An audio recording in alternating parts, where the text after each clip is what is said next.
How did my own son invite me to a respectful business dinner, then speak in Japanese like I was furniture in the room? Why did I stay silent, pretending I didn't understand, even while my stomach turned cold? And what exactly did he say, so calmly, that made me realize I was not just being disrespected, but being positioned to be erased?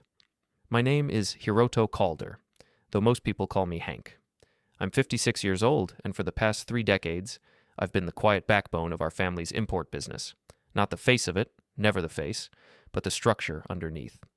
The guy who built relationships with suppliers across the Pacific, who learned languages because respect mattered more than shortcuts, who showed up early and stayed late because that's what you do when you're building something real. I raised my son Daisuke to understand this. I taught him that business is built on trust, on consistency, on being the person others can rely on when things get complicated. I thought he learned those lessons. I thought he understood that flashy presentations and confident handshakes only matter if there's something solid underneath. I was wrong. The morning it all started to crack open, I was sitting at my desk on the open-plan office floor, not the corner office. I'd never cared about that, just a clean workspace near the operations team, where I could see the flow of daily business, where I could answer questions when people needed guidance on supplier protocols or shipping logistics. The company had grown beyond what I'd imagined when we started, but I'd always believed growth should strengthen foundations, not replace them. Daisuke walked past my desk without looking at me. Not unusual. He was busy, always busy, but there was something deliberate about it. The way he angled his body, the way his eyes skimmed over my workspace like it was empty, like I wasn't there. "Hank," he said, stopping 3 steps past me, not turning around. "Can you handle the Tanaka shipment paperwork? Just the basic customs forms, nothing complicated." I looked up from the procurement report I'd been reviewing. The Tanaka shipment wasn't basic. It involved tariff classifications that could swing costs by 15% either way if handled wrong. I'd been managing those classifications for 8 years. "Sure," I said. "You want me to coordinate with their freight forwarder like usual, or—" "Just the forms," Daisuke interrupted, still not looking at me. "Keep it simple. I'll have someone else handle the coordination." He walked away before I could respond. Before we dive deeper into this story, I have one small request. Please subscribe, drop a like, comment, and hit that hype button to boost this channel so more people can discover these incredible stories. Around me, the office floor continued its normal rhythm, but I caught the quick glances from other employees. The way they suddenly found their screens very interesting. The way conversations paused just slightly as Daisuke passed. They'd seen something I was only beginning to understand. Naomi, my daughter-in-law, appeared at Daisuke's side as he reached the glass-walled office at the far end of the floor. She touched his arm, leaned close, whispered something that made him nod. Then she glanced back at me, just for a second, and I saw it. Not hostility, exactly. Something colder. Assessment. Like I was a PR problem she was calculating how to manage. I went back to my work. The procurement report needed attention, and I'd learned a long time ago that the best response to pettiness is competence. Do the job. Do it well. Let results speak. But the pattern continued. At 10:30, Daisuke held a brief meeting in his glass office.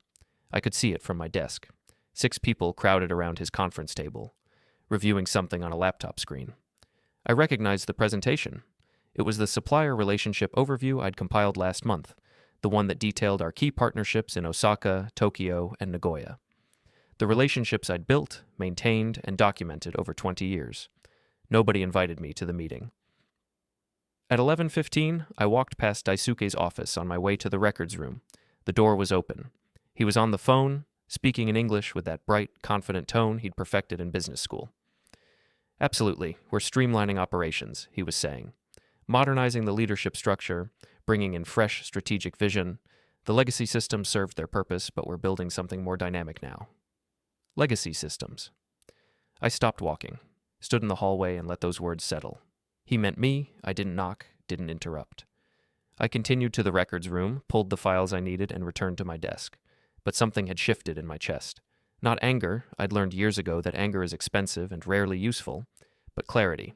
The cold, precise clarity that comes when you stop hoping people will be better than they are and start seeing exactly what they're doing. At lunch, I sat alone in the small break room.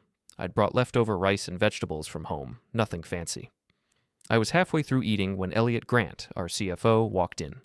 He saw me, hesitated, then continued to the coffee machine with the careful movements of someone trying not to be noticed. "Elliot," I said quietly. He turned, coffee cup in hand, and I saw something in his face I hadn't seen before. Discomfort, maybe guilt. "Hey, Hank," he said. "How's it going?" "Fine." You looked stressed. "Everything okay with the quarterly review?" He shifted his weight. "Yeah, it's just, there's some restructuring discussions happening. Nothing final, just, strategic planning stuff. Restructuring." "I probably shouldn't." He glanced at the door. "Look, I'm just the numbers guy. I do what I'm told, but between us, you might want to—" He stopped himself. "Never mind. Forget I said anything." He left quickly, coffee still steaming in his cup. I finished my lunch slowly. Restructuring, strategic planning, legacy systems. The pieces were clicking together, forming a picture I didn't want to see but couldn't ignore.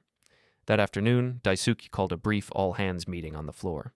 Everyone gathered near his office while he stood in the doorway, projecting that easy confidence that made investors and clients relax. "Quick announcement," he said, smiling. "We've got an important business dinner scheduled for Friday night. A delegation from our Japanese partners will be in town, and we're hosting them at Kiyomizu, the private dining place downtown. This is a significant opportunity for us, a chance to strengthen key relationships and demonstrate our commitment to excellence." He paused, and his eyes found me in the crowd. The smile stayed fixed on his face. "My father will be joining us," he continued, and something in his tone made the words feel like a performance. "It's important to honor the history of our partnerships, to show respect for the foundation that was built. Family matters in this business." Applause rippled through the group. Polite, professional applause that felt rehearsed, but I heard what wasn't being said. I heard the subtext underneath the careful words. He was inviting me as a prop, a symbol, the old generation being gracefully displayed before being gracefully retired. The meeting dispersed. I returned to my desk and opened my email. There it was, a calendar invitation for Friday night, 6:30 p.m., Kiyomizu Restaurant, private dining room. The invitation came with a note from Naomi. "Business casual. The client appreciates traditional respect. Will handle all the speaking. Just be present and supportive." Just be present. I read the note 3 times, then closed my email and sat very still. Around me, the office continued its noise. Phones ringing, keyboards clicking, conversations blending into white noise. But inside my head, everything was quiet. Calculatingly quiet. I'd spent 30 years learning how to read rooms, how to understand what people meant versus what they said, how to spot the moment when respect turns into exploitation. And I was seeing it now, clearly, in every small humiliation and careful word choice. My son was positioning me, setting a stage, and whatever he was planning, Friday night was going to be the performance. I pulled out my phone and opened the translation app I'd used for years when working with Japanese partners. Not because I needed translation. I spoke Japanese fluently, had studied it seriously for 2 decades because I believed in doing business properly, but because I wanted to refresh some specific phrases. Formal business language, the kind used in negotiations and contracts, the kind used when discussing succession. I closed the app and looked toward Daisuke's glass office. He was in there with Naomi, both of them reviewing something on his computer screen, both of them smiling. The glass walls made them look powerful and transparent at the same time. You could see everything they were doing, except you couldn't. Not really. I stood up, gathered my things, and walked toward the elevator. As I passed Daisuke's office, he glanced up. Our eyes met for just a second. "Have a good evening, Dad," he called out, his voice friendly and hollow. "You too," I said. The elevator doors opened. I stepped inside, turned around, and watched the office floor shrink as the doors began to close. Just before they shut completely, I saw Daisuke lean toward Naomi and say something. She laughed. The doors closed. In the quiet of the descending elevator, I stood very still and let myself feel the full weight of what was happening, not with drama, not with rage, just with that cold, methodical clarity that had served me well for 30 years. My son thought I was furniture. Something to be moved around, displayed when useful, stored away when inconvenient. He was about to learn that furniture doesn't speak Japanese. But I do. I woke up at 5:30 Friday morning, same as always. The house was quiet, just me, the coffee maker, and the pale light coming through the kitchen window. I'd lived alone since the business grew big enough that Daisuke and Naomi bought their own place across town. They'd invited me to visit sometimes, but those invitations had stopped about a year ago. I sat at the kitchen table with my coffee and let myself remember how it used to be. Daisuke was 7 when his mother passed. Aneurysm, no warning, just gone. I'd raised him alone after that, and I'd tried to do it right. Tried to teach him that work matters, that relationships matter, that you build things slowly and carefully because fast collapses when pressure comes. I remembered the nights I'd spent helping him with homework at this same table. The way he'd look up at me with those serious eyes when he didn't understand something, trusting that I'd explain it in a way that made sense. I'd taught him math by using business examples, profit margins, shipping costs, currency conversions. Made it real for him, made it matter. When he was 14, I brought him to the office for the first time, showed him the operations floor, introduced him to suppliers on video calls, let him sit in on a negotiation with a freight forwarder.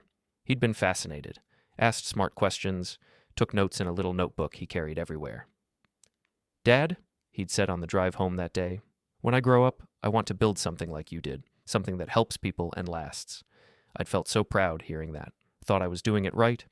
I taught him about the business, showed him how to talk to suppliers, how to negotiate without burning bridges, how to be reliable even when it costs you short term. I paid for his education, supported his ideas, believed in him when he wanted to take the company in new directions. When he was 18 and deciding on colleges, we'd sat right here at this table and talked about his future. "Business school," he'd said. "I want to learn everything. Not just what you know, but what's new, what's coming." "Good," I'd told him. "You should. Every generation needs to build on the last one, not just copy it. But remember, the fundamentals don't change. Trust, reliability, respect. Those things never go out of style." He'd nodded, promised he understood. I thought I was raising someone who would build on what we'd created. Instead, I'd apparently raised someone who wanted to erase it. The shift had started about 18 months ago. Daisuke came back from some executive leadership program in California. One of those expensive week-long seminars where consultants teach you that disruption is always good and tradition is always limiting. He'd returned energized, full of new language about agile strategy and brand positioning and generational relevance. He'd called me from the airport, his voice buzzing with excitement. "Dad, this program was incredible. I met people who are completely reimagining how business works. They're not tied to old models. They're creating new paradigms." "That sounds interesting," I'd said carefully. "What kind of paradigms?" "Everything. Leadership structures, partnership dynamics, brand identity. We spent a whole session on how legacy thinking holds companies back from their true potential." Legacy thinking. That phrase had stuck with me, the way he'd said it, like it was something obviously bad that needed to be removed. He'd also returned with Naomi. They'd met at the program. She worked in PR and communications, and she was good at it. Sharp, strategic, always thinking 3 moves ahead. She saw the world as a series of narratives to be controlled, and she'd apparently decided that the narrative of our company needed a rewrite. I met her for the first time at a dinner Daisuke organized. Upscale restaurant downtown, the kind of place where the menu doesn't have prices and the waiters speak in whispers. "Mr. Calder," she'd said, shaking my hand with a firm, practiced grip. "Daisuke has told me so much about you, about how you built this company from nothing." "Not from nothing," I'd corrected gently. "From hard work and good relationships." She'd smiled. "Of course. That's what I meant. Your generation really understood the value of persistence." Your generation, like I was a historical artifact. I was 54 then, not ancient. But in her eyes, I could see the calculation. Old enough to be respected, young enough to be managed. Within 6 months, they were engaged. Within a year, she was unofficially running our external communications, and slowly, almost invisibly, I started becoming the before picture in their transformation story. The first time I noticed it was at a client meeting about 14 months ago. We were presenting to a potential distributor, a small firm in Portland that was considering carrying our products. Daisuke led the presentation, which was fine. I'd always wanted him to step up.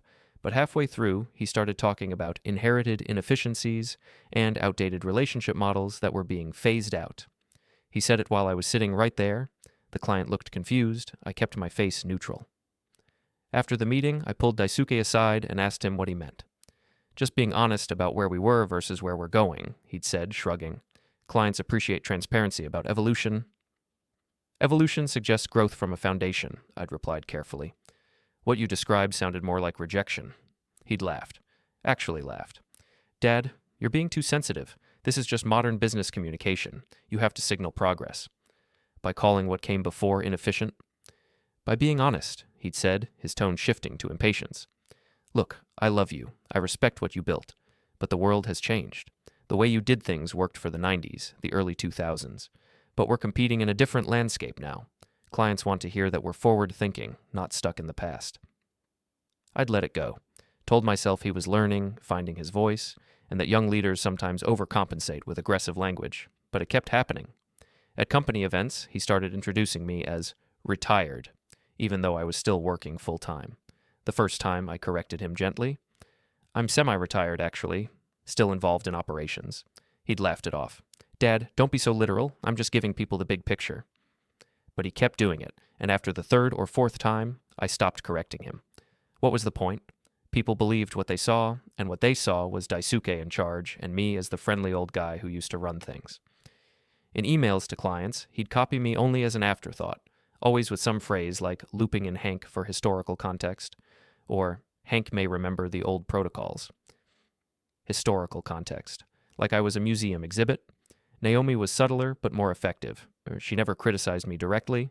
Instead, she'd reframe things. When I'd suggest proven strategies, she'd nod thoughtfully and say something like, "That's such a classic approach. I wonder if we need something more current."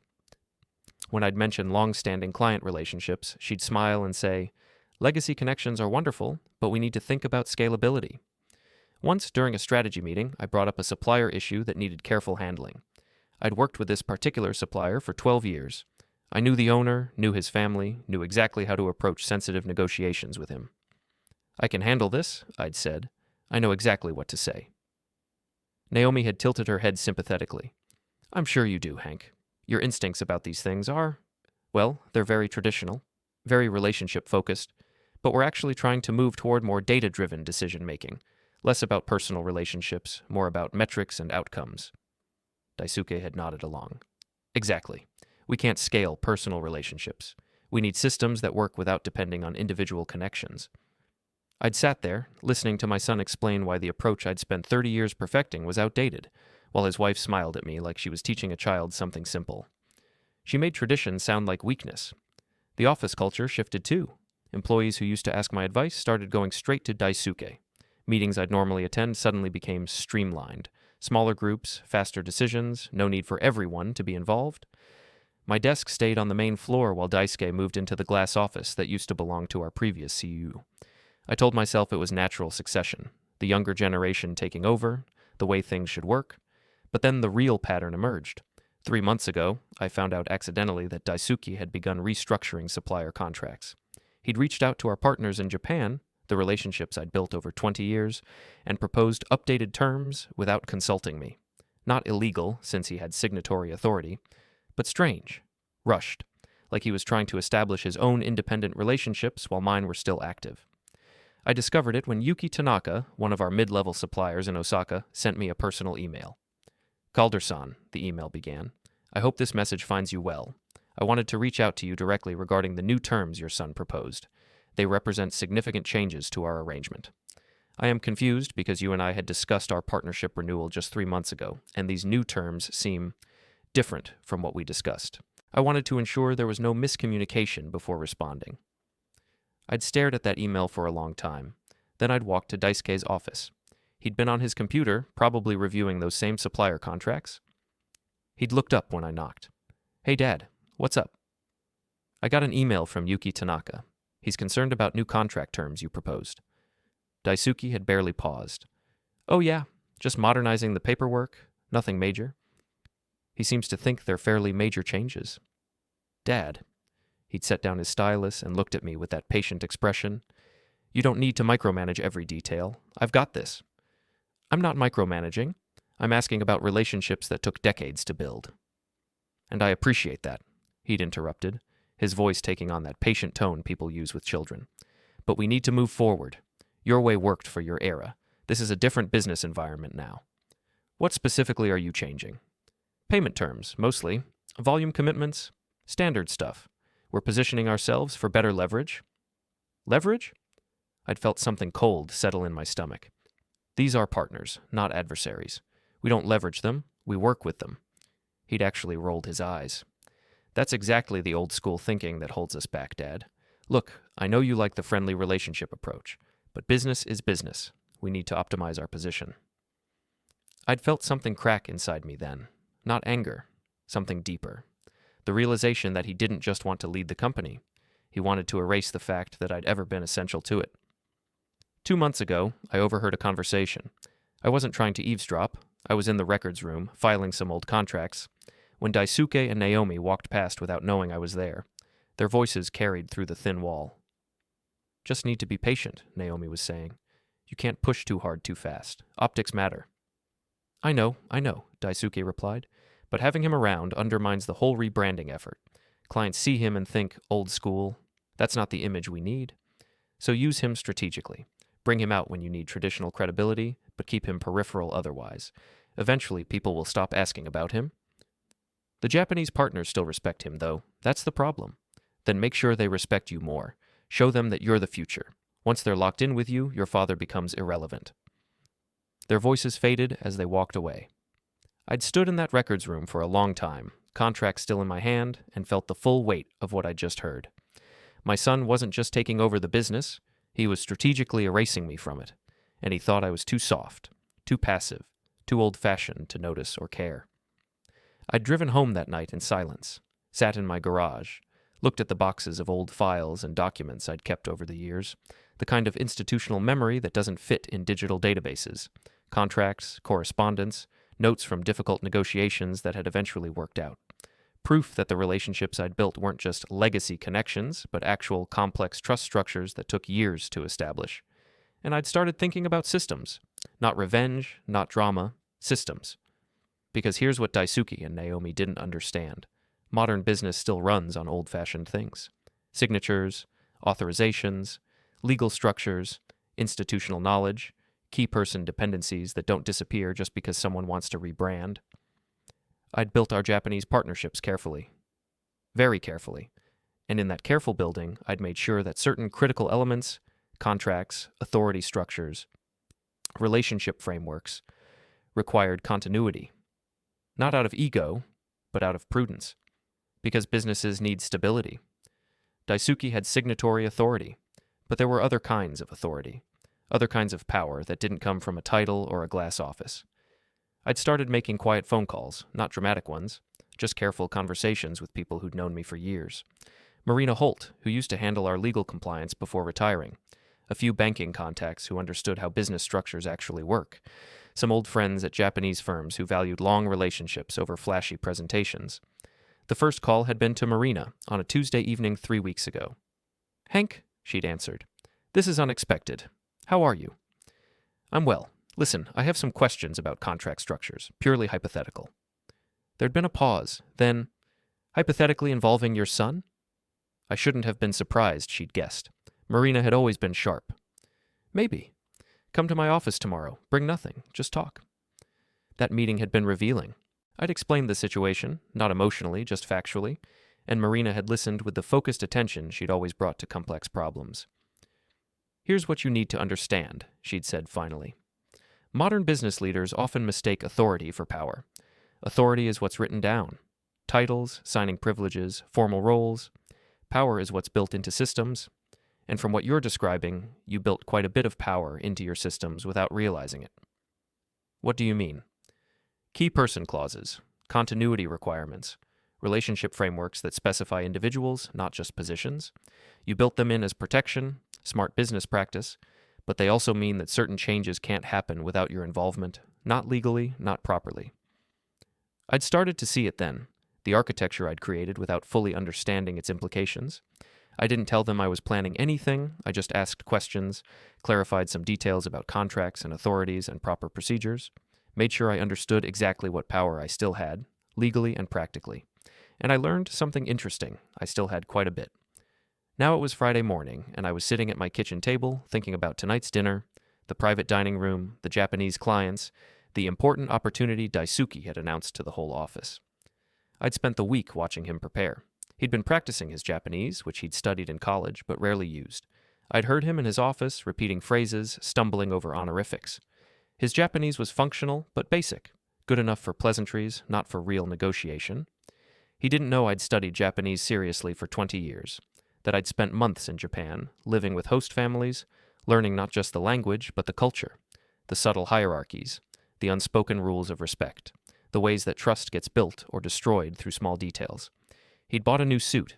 He'd held multiple prep meetings with Naomi about messaging and positioning.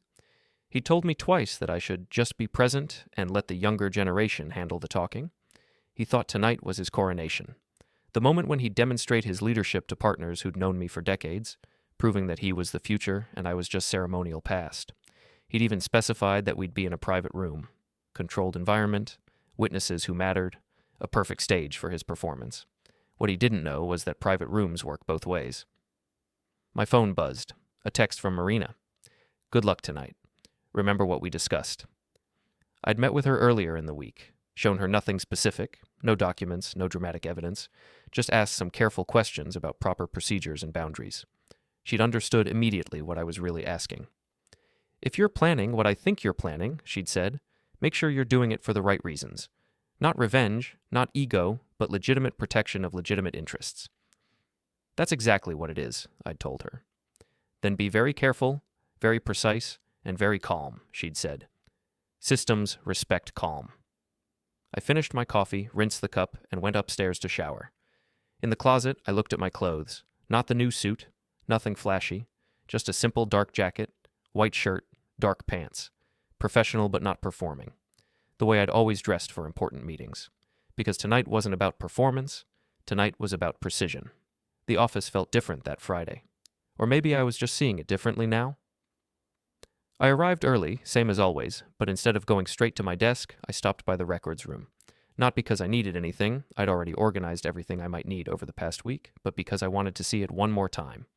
The institutional memory of our company, filed away in cabinets that most people didn't even know existed anymore. Daisuke believed in digital systems, cloud storage, shared drives, instant access, all useful. But he'd never understood that some things need paper trails, physical documentation, the kind of records that can't be deleted with a keystroke. I walked slowly through the aisles, running my fingers along the label tabs, contracts from 1997, correspondence from 2003, shipping manifests from 2011. Each file represented hours of work, careful negotiations, problems solved, relationships maintained, and each file represented something Daisuke didn't realize. I wasn't just the guy who used to do this work. I was the guy who still understood how all the pieces fit together. Near the back, behind a filing cabinet, I found what I was looking for. Not hidden, exactly, just filed in a way that required you to know the old organizational system. A folder labeled Partnership Structures, Japan Division. I pulled it out, flipped it open, and scanned the documents inside. Everything I remembered was still there. The original framework agreements, the key person clauses, the authorization structures that had been built deliberately, carefully, to ensure continuity and prevent exactly the kind of hasty restructuring Daisuke had been attempting. I didn't take the folder, didn't need to. I'd already made copies weeks ago, stored properly, documented carefully. This was just confirmation. I returned the folder to its place and left the records room.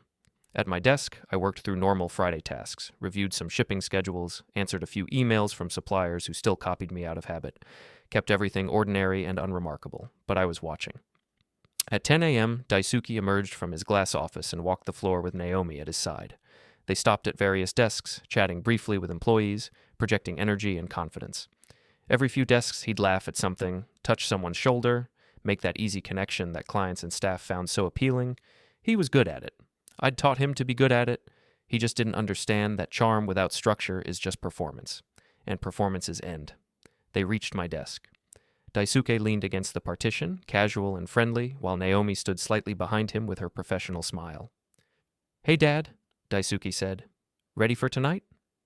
"Ready," I said. Good. So just to recap, we'll meet at the restaurant at 6:30.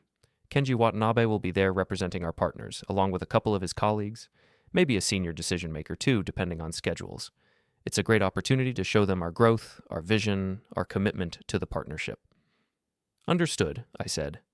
And like I mentioned, Naomi and I will handle most of the conversation.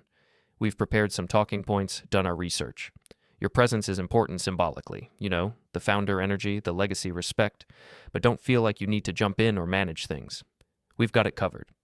He said it so naturally, so confidently, like he was doing me a favor by letting me sit quietly while he performed in front of relationships I'd spent 20 years building. I'll follow your lead, I said, keeping my voice neutral. Perfect. Oh, and there'll be an interpreter there too, Mika Sato. She works with our partners regularly. just in case things get technical or there's any confusion with the Japanese. Not that we expect issues, but, professional courtesy. An interpreter. Interesting.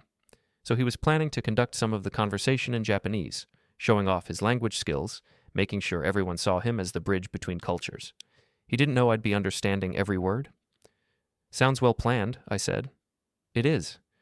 He straightened up, ready to move on. Oh, one more thing. I had to upgrade the reservation to a larger private room. Apparently there's some additional interest from the Japanese side. A couple more people might be joining. Good sign, right? Shows they're taking the meeting seriously. He walked away, Naomi following, both of them radiating that couple-in-charge energy that looked so good in company photos. I turned back to my computer and opened a blank document. Started typing out a simple timeline, just dates and events. Nothing dramatic, just facts. January 2003. Initial contact with Yamamoto Trading Group. March 2003. First partnership framework established. September 2005. Expanded relationship to include Watanabe Industries. June 2007. Long-term distribution agreement signed, 5-year renewable terms. On and on. 22 years of relationship building, documented in simple chronological order, no commentary, no interpretation, just the sequence of events that had created the partnerships Daisuke now took for granted. I saved the document, backed it up, and closed it.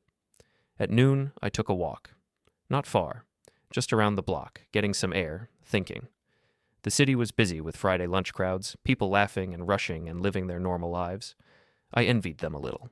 The simplicity of problems that didn't involve your own family treating you like an obstacle. My phone buzzed, a number I didn't recognize. Mr. Calder? A man's voice, formal but warm. This is Kenji Watanabe. I hope I'm not calling at a bad time. I stopped walking. Mr. Watanabe? No, not at all. How are you? I'm well, thank you. I wanted to call before tonight's dinner. It's been too long since we've spoken directly. It has, I agreed carefully. Your son has been very communicative these past months, very enthusiastic about new directions for the partnership. He clearly has strong ideas about the future.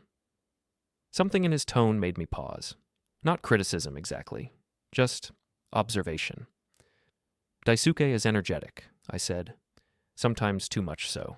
A soft laugh. Energy is valuable, but in my experience, energy without foundation is just motion.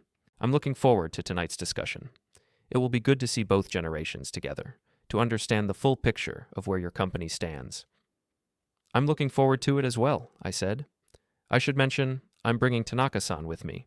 He's senior to me in our organization. He doesn't travel often, but when significant decisions are being made, he prefers to be present. Significant decisions? So tonight wasn't just a courtesy dinner. Something real was being negotiated. I appreciate the courtesy of letting me know, I said. Of course, we value proper communication, Calder-san. We always have.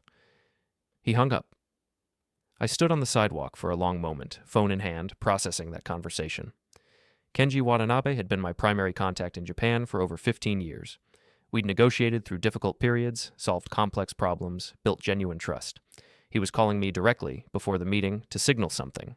He was telling me to pay attention. I walked back to the office. In the elevator, I caught my reflection in the polished metal doors. I looked tired, older than 56, but steady. The face of someone who'd learned patience the hard way.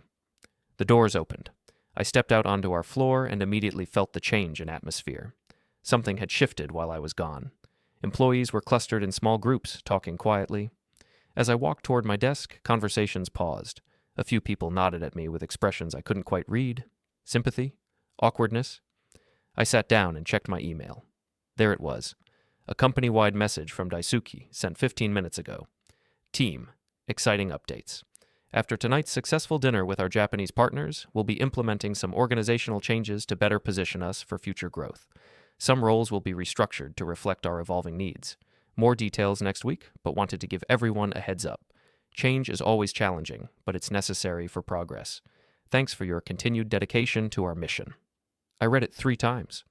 Restructuring, next week. Right after tonight's dinner. He was setting the stage, making tonight the official transition point. After the dinner, when he'd presumably impressed the Japanese partners and secured their confidence in his leadership, he'd begin the process of formally pushing me aside. That's why the private room That's why the important opportunity announcement.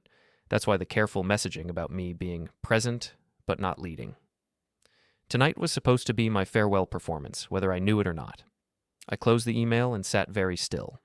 Around me, the office continued its Friday afternoon energy, but I felt separate from it now, like I was watching from behind glass, seeing the machinery of my own erasure being assembled piece by piece.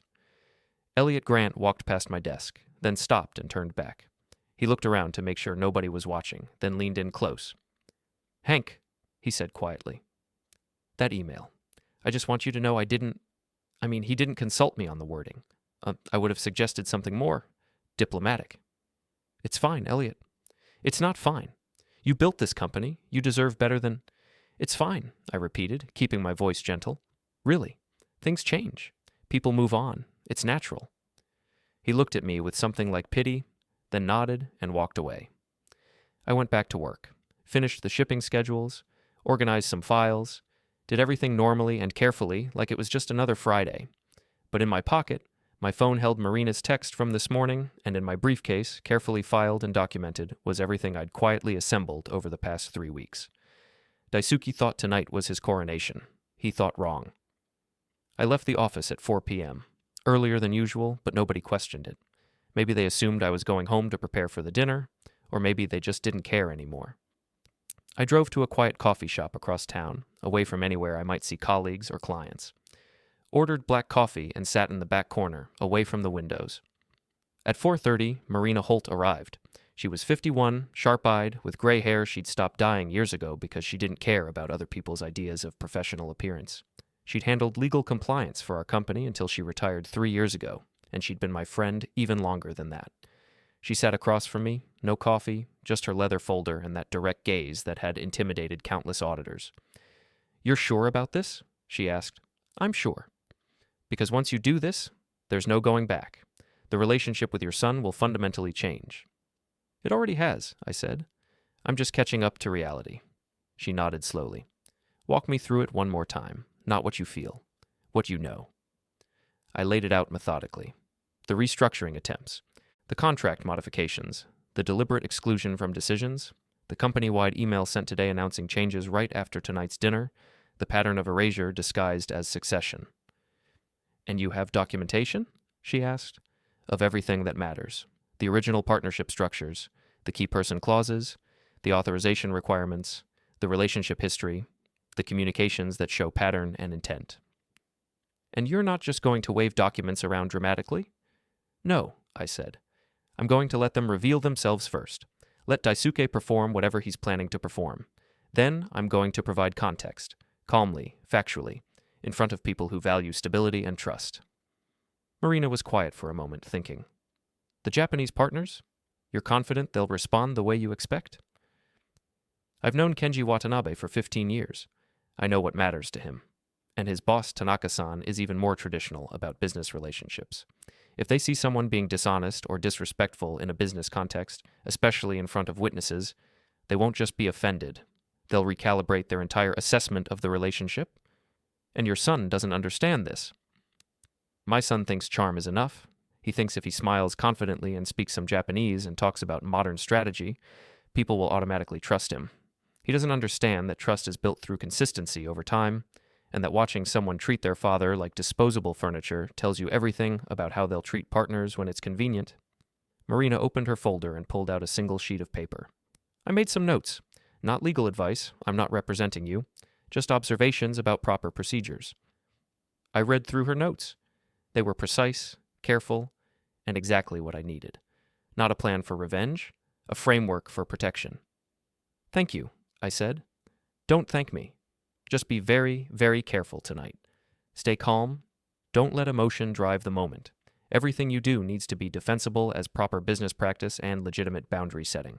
The second it looks like personal vendetta, you lose credibility." "I understand." "And Hank?" She looked at me seriously. "Make sure this is really about protecting the business and your legitimate interests, not about hurt feelings or wounded pride, because if it's just about feelings, you'll regret it later." I met her eyes. "It's about systems respecting systems. I built something real. He's trying to erase it through manipulation and disrespect. I'm not letting that happen." She nodded. "Then good luck." She left. I sat alone for another 15 minutes, drinking coffee, thinking through every step of what was coming. Not rehearsing drama, just running through the sequence logically, identifying potential problems, preparing calm responses. My phone buzzed. A text from Daisuke. Running a few minutes late. See you at 6:30 at the restaurant. Table is reserved under my name. Under his name, of course. I paid for the coffee and drove toward the restaurant. Kiyomizu was in the downtown business district on the 3rd floor of an office building. It was the kind of place where serious negotiations happened over carefully prepared food, where privacy was guaranteed and respect was expected. I parked in the garage beneath the building and sat in my car for a few minutes. Through the windshield, I could see other cars pulling in. Expensive vehicles, executive class, people arriving for their own important dinners, their own negotiations and deals. I wondered how many of them were about to disappoint someone they loved. At 6:15, I took the elevator to the 3rd floor. The restaurant entrance was minimalist and elegant. Dark wood, subtle lighting, a small reception desk where a young woman greeted me with a bow. Reservation name? She asked. Calder, private dining room. Ah, yes, the Calder party. You're the first to arrive. Please follow me. She led me through the main dining area, beautiful, quiet, with views of the city lights beginning to glow in the evening, and down a hallway to a private room at the end. She slid the door open and gestured inside. The room was larger than I'd expected. A long, low table surrounded by cushioned seating, space for 12 people easily, maybe more. The walls were decorated with minimal ink paintings, and one wall was entirely window, looking out over the city. Your other guests should arrive shortly, the woman said. Can I bring you tea while you wait? Please, I said. She left. I sat at one end of the table, positioning myself with a view of both the door and the window. Not strategy, just preference. I'd learned long ago to keep my back protected. The tea arrived. I sipped it slowly, letting the warmth settle my nerves. At 6:25, voices in the hallway. The door slid open and Daisuke entered, followed by Naomi. They were dressed perfectly. Him in a dark suit that probably cost more than my car payment. Her in elegant business dress that said, I belong in this room. Dad, Daisuke said, smiling. Good. You're here, early as always. Traffic was light, I said. Naomi sat across from me, arranging her small purse and phone on the table with practiced precision. This room is perfect. Intimate, but professional. Good choice, Daisuke. Only the best for important occasions, he said, then turned to me. So remember, Dad, let me handle the flow of conversation tonight. These partners respond well to confident leadership. Just be supportive, be present, and we'll navigate through smoothly. I remember, I said. More voices in the hallway. The door opened and 3 people entered. I recognized Kenji Watanabe immediately, tall for Japanese standards, 50-something, with careful eyes that missed nothing. Behind him was a woman I didn't know, 30-ish, carrying a professional bag. The interpreter, probably. And behind them was a man I'd only met once before, years ago. Tanaka-san. Senior to Kenji, maybe 65, with the kind of quiet authority that doesn't need announcement. His presence alone told you everything about how serious this meeting was. Daisuke stood quickly, shifting into performance mode. He bowed, not too deep, not too shallow, and began speaking in Japanese. Watanabe-san, welcome. Thank you so much for joining us. And Tanaka-san, it's an incredible honor to have you here. Kenji responded in Japanese, formal and polite, introducing his colleagues, the interpreter, Mika Sato, and Tanaka-san. Then he switched to English, his accent slight but clear. Thank you for hosting us, Daisuke-san. And Calder-san, he turned to me, bowing slightly deeper than he'd bowed to Daisuke. It's good to see you again. It's been too long since we spoke directly. The pleasure is mine, I said, returning the bow from my seated position. Daisuke's smile tightened for just a second. Then he recovered, gesturing everyone to sit. Please, let's get comfortable.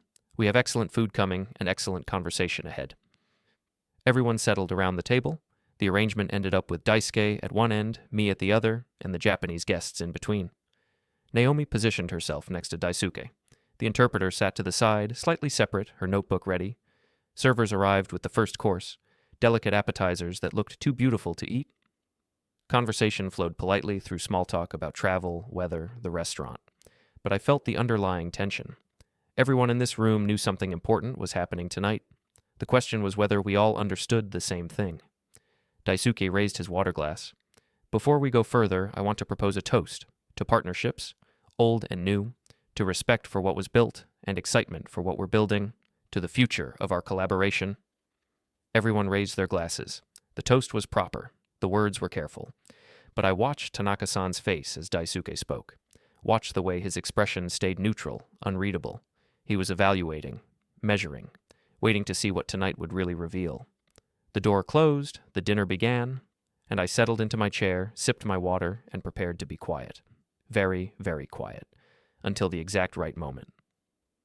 The food came in courses, each one a small work of art. Sashimi arranged like flower petals. Grilled fish with delicate garnish. Vegetables prepared so carefully they looked like they'd been painted rather than cooked. Conversation moved through safe topics. Daisuke talked about market trends, expansion opportunities, strategic positioning. He was smooth, confident, using all the language he'd learned in business school. Naomi chimed in occasionally with supporting comments about brand development and customer perception. I stayed mostly silent, as instructed, nodded when appropriate, smiled politely, played the role of supportive father figure watching the younger generation lead. But I was listening carefully, and I was watching faces. Kenji Watanabe was polite but measured in his responses. He asked good questions, specific ones about operations, about capacity, about relationship stability, questions that required substance, not just presentation. Tanaka-san said almost nothing. He ate carefully, watched everyone, and occasionally nodded at something Kenji said. His presence felt heavier than his silence. Mika Sato, the interpreter, sat attentively, even though most conversation was in English. She took occasional notes, her expression professionally neutral. About 40 minutes in, Daisuke shifted the energy. He leaned forward slightly, his voice taking on that confidential tone people use when they want to signal something important is coming. "Watanabe-san, Tanaka-san," he said, "I want to be direct about something. Our partnership over the years has been valuable. My father," he gestured toward me, "built something stable and reliable. I respect that foundation." He paused. That little word, "but," was coming. I could feel it. "But we're at a crossroads," Daisuke continued. "The business environment has changed. The way we need to operate has evolved. And I believe our partnership is ready to evolve too, to be more dynamic, more responsive, more aligned with current market realities." Kenji set down his chopsticks carefully. "What specifically do you mean by evolve?" "I mean streamlining our decision-making processes, reducing bureaucratic layers, operating with more flexibility and speed. The traditional model my father built," again that gesture toward me, "served its purpose. But we need something different now, something that reflects modern partnership dynamics." I felt Naomi's eyes flick toward me, then away. She was watching to see if I'd react. I didn't. I just kept my face neutral and took another sip of water. Tanaka-san spoke for the first time, his voice quiet but clear. He spoke in Japanese, and I understood every word perfectly. "Traditional models exist for reasons. They provide stability during uncertainty. They ensure trust is maintained through proper structures. What you call bureaucracy might be what others call reliability." Mika translated smoothly into English for those who needed it. Daisuke nodded quickly. Of course. I'm not suggesting we abandon reliability, just that we can be reliable in more modern ways that reflect current generation leadership and thinking." He turned slightly toward me, his smile professional and distant. "My father has been incredibly dedicated, but I think we all recognize that there's a natural evolution in business leadership. Knowledge gets passed down, and then the next generation takes it forward in new directions." There it was. The first explicit statement. Not retirement, not succession, evolution, natural replacement. Kenji looked at me directly. "Calder-san, what is your perspective on this evolution?" Daisuke answered before I could. "My father supports it, of course. He understands the natural progression." "Right, Dad?" Everyone looked at me. The table went quiet. I set down my water glass very carefully, met Kenji's eyes, then spoke in English, keeping my tone gentle and factual. "I understand what's being proposed," I said, "and I think it's important that everyone here understands the full context of how our partnerships were built and what structures currently support them." Daisuke's smile stayed fixed, but his eyes sharpened. "Dad, we don't need to get into technical details right now. This is a high-level strategic discussion." "Actually," I said calmly, "I think details matter quite a bit, especially when discussing changes to long-standing agreements." Naomi shifted slightly. Daisuke's jaw tightened. "Calder-san," Tanaka-san said in Japanese, "please continue." And this is where it got interesting, because Tanaka-san had just spoken in Japanese, not for translation, as a test, to see if I would understand and respond appropriately. I responded in Japanese, directly to him. Tanaka-san, I appreciate your willingness to hear the full picture. Our partnership has always been built on clear communication and mutual understanding. I believe tonight we should ensure everyone truly understands what they're discussing. Daisuke's face went completely still, just for a second. The flash of realization, I spoke Japanese. I'd always spoken Japanese, and I'd been understanding everything said in this room, including things he thought were private. He recovered quickly, that professional smile returning. Dad, I didn't realize you were going to... it's great that you're engaging, but like I said, we're keeping this high level tonight. I don't think you are, I said, still calm, switching back to English so everyone could follow. I think you're planning something very specific, and I think our partners deserve to know exactly what they're being asked to agree to. Kenji set both hands flat on the table. His body language shifted from polite to focused. Calder-san, please explain what you mean. Daisuke tried to interrupt. Really, this isn't... Let him speak, Tanaka-san said, in English this time, with finality. The room went quiet. I looked around the table, at my son trying to control his expression, at Naomi calculating furiously behind her professional mask, at the Japanese partners waiting with the patience of people who'd seen many negotiations and knew when something important was being revealed. And I began to explain, calmly, methodically, without anger. Over the past 4 months, I said, there have been attempts to modify our partnership structures without proper consultation. Contracts have been rewritten, authorization processes have been changed, decisions have been made about supplier relationships without including the people who built and maintain those relationships. That's not accurate, Daisuke said quickly. We've been modernizing, yes, but everything has been done properly. Has it? I asked gently. Because I have documentation showing otherwise. Communications that demonstrate pattern and intent. Changes made hastily without proper review. Attempts to establish new relationships while deliberately excluding existing institutional knowledge. Naomi leaned forward. Hank, I think you're misunderstanding standard business evolution. I understand perfectly, I said. This isn't evolution, it's erasure. And the problem is that our partnership structures were built with specific protections against exactly this kind of hasty restructuring. Kenji's eyes sharpened. What kind of protections? This was the moment. The point where everything would either work or collapse. I pulled a thin folder from my briefcase. Not dramatic, just simple documentation. I placed it on the table but didn't open it yet. Our original partnership frameworks, I said, include key person clauses. They specify that certain authorizations and relationship continuities require the involvement of individuals who established the original trust structures. This was built in deliberately as protection for both sides, so that neither company could suddenly change direction without proper consultation and transition. Daisuke's face was going pale. Those clauses are formalities. They're not formalities, I said quietly. They're legally binding structural requirements, and they're still active. I opened the folder. Inside were copies, not originals, those were secured elsewhere, of the key documents.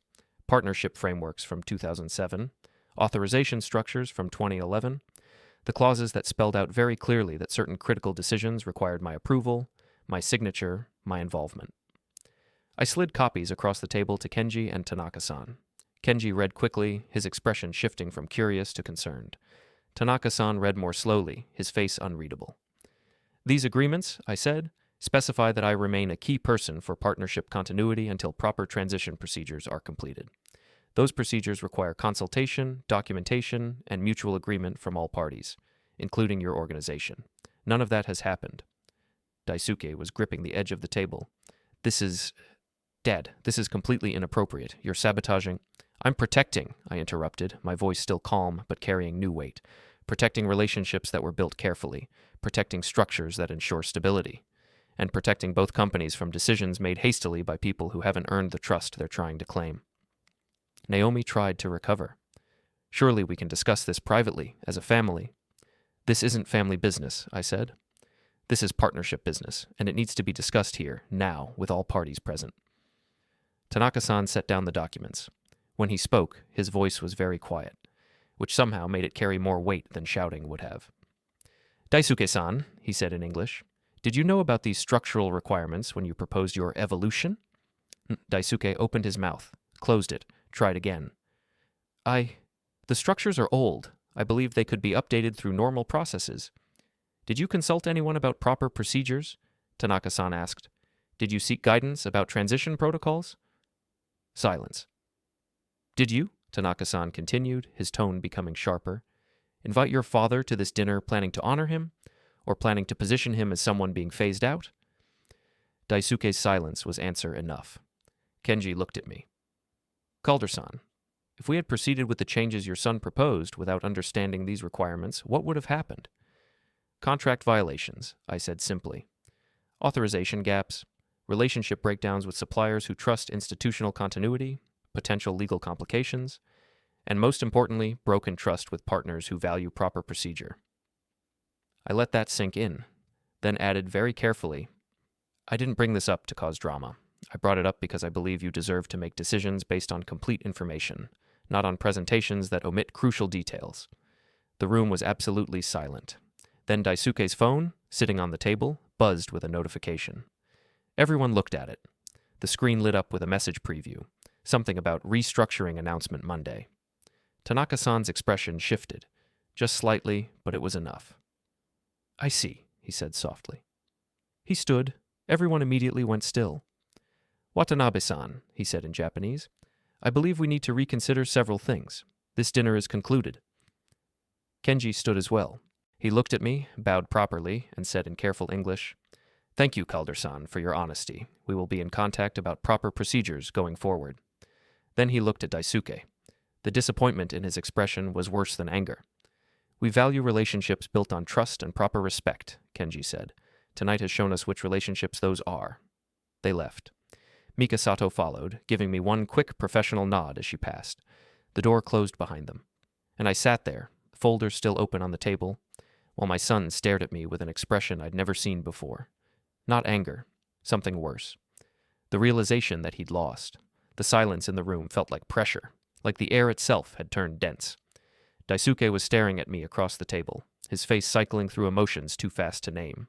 Shock, rage, disbelief. His hands were flat on the table, fingers spread, like he was trying to anchor himself to reality. Naomi had gone completely still, her PR mask finally cracking. Her phone sat in front of her, dark screen reflecting the overhead light. Whatever damage control she was calculating, it wasn't working fast enough. I stayed seated, didn't move, didn't speak, just waited for the moment to stabilize into whatever it was going to become. Daisuke found his voice first. It came out rough, like he'd been running. You just... He stopped, started again. You just destroyed everything, right in front of them. Do you understand what you've done? Yes, I said calmly. I protected the company from being restructured improperly. Improperly? His voice rose. I was modernizing. I was taking us forward, and you humiliated me in front of our most important partners. I corrected incomplete information, I said. That's different from humiliation. Naomi leaned forward, her voice tight and controlled. Hank, those documents, those clauses, why didn't you tell us they existed? You never asked, I said. You assumed. You assumed I was passive, that I didn't understand what was happening, that I'd just accept being pushed aside. You built your entire plan on assumptions instead of asking questions. Daisuke slammed his hand on the table. The water glasses jumped. I'm your son. You're supposed to support me. You're supposed to help me lead, not undermine me. I did support you, I said, my voice steady. For years. I taught you. I built relationships for you to inherit. I created structures that would protect you from making exactly the kind of mistakes you were about to make. Mistakes? He was standing now, leaning over the table. The only mistake was trusting you, thinking you'd step aside gracefully. Instead, you've been plotting this whole time, waiting to sabotage me. I haven't sabotaged anything, I said, still calm. I've prevented you from sabotaging yourself. Do you understand what would have happened if those partners had agreed to your changes? If they'd signed new agreements based on incomplete information? You would have created legal exposure for both companies. You would have broken trust with relationships that took decades to build. And when they discovered the structural requirements you'd ignored, they would have walked away completely. You don't know that. I do know that, I interrupted, because I understand how they think. I understand what they value. They don't value confidence or modern presentations or flashy strategy talk. They value reliability, consistency, trust built through proper procedure. And tonight they saw you trying to bypass all of that. Naomi's voice cut through, sharp and precise. So what happens now? You've exposed this situation. You've made us look incompetent. What exactly is your endgame here, Hank? I looked at her, saw the calculation behind her eyes. She was already trying to figure out how to spin this, how to recover, how to reframe the disaster into something manageable. My endgame, I said, is to ensure the company continues properly, with proper structures, proper respect for relationships, and proper understanding that leadership isn't about performing confidence, it's about earning trust through competence. Daisuke laughed. It was an ugly sound. So that's it? You're taking over? After all that talk about me being the future, about succession, about supporting the next generation? I never said I was taking over, I replied. I said things need to proceed properly, with consultation, with transition plans that respect existing structures, with honesty instead of manipulation. Manipulation? His voice cracked. You're calling me manipulative? You've been sitting there for months pretending to be passive while secretly preparing to destroy me. I wasn't preparing to destroy you, I said, and for the first time my voice carried an edge. I was preparing to protect myself and the business from being destroyed by you. There's a difference. He stared at me, and in that moment I saw something break behind his eyes. The realization that I wasn't who he thought I was, that I'd never been who he thought I was. I was trying to build something, he said, quieter now. Something modern, something mine. And you couldn't stand that, could you? Couldn't stand not being the center of everything. This was never about ego, I said. This was about respect, about basic human decency between father and son, about treating someone who built something valuable as something other than disposable furniture. Naomi stood abruptly. We need to leave. We need to think about how to handle this, how to communicate with the partners, how to... They won't be communicating with you, I said quietly. Not for a while. Maybe not ever, depending on how you handle what comes next. Daisuke's phone buzzed again.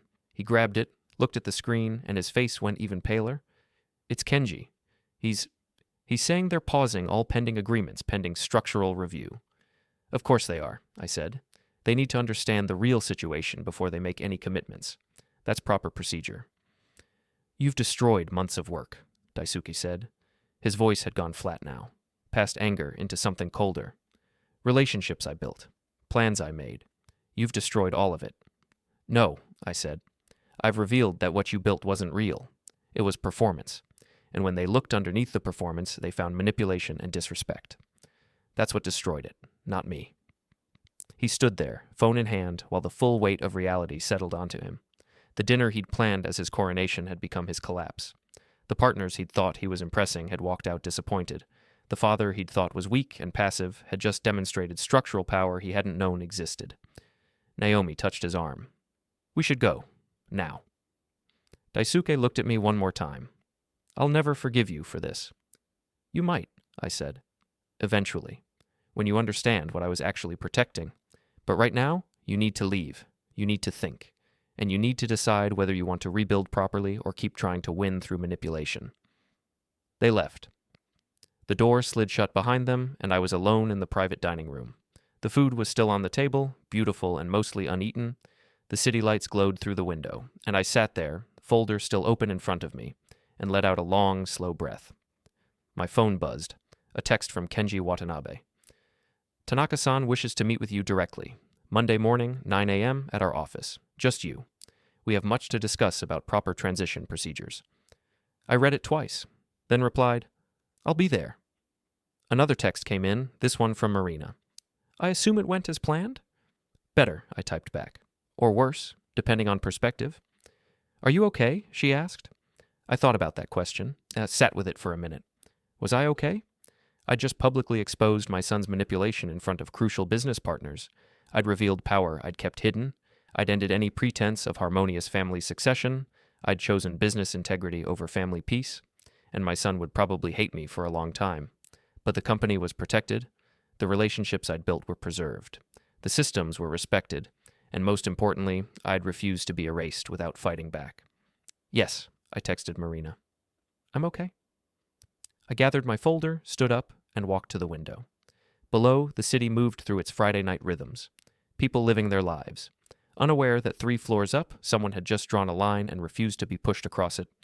I'd spent 30 years being quiet, being patient, being the steady foundation everyone else built on. And I'd let people mistake that steadiness for weakness. Tonight, I'd reminded myself, that quiet doesn't mean powerless. It just means patient. And patience, when it finally acts, is devastatingly precise. I turned away from the window, walked out of the private room, and headed for the elevator. My phone buzzed one more time. A notification from the company's internal system. Someone had scheduled an emergency board meeting for Monday afternoon. I smiled slightly. Let them scramble. Let them panic. Let them try to figure out how to undo what had just been revealed. Because the truth was out now. And truth, once released properly, doesn't go back in the box. The elevator doors opened. I stepped inside and pressed the button for the parking garage. As the doors closed, I caught my reflection in the polished metal. I looked tired. Older than 56, but also steady, clear-eyed, like someone who'd finally stopped apologizing for having power and had started using it. The elevator descended, and I descended with it, leaving behind the private room, the ruined dinner, and the son who'd tried to erase me. Leaving behind everything except the knowledge that sometimes the right thing and the hard thing are the same thing, and sometimes quiet people speak loudest when they finally choose to be heard.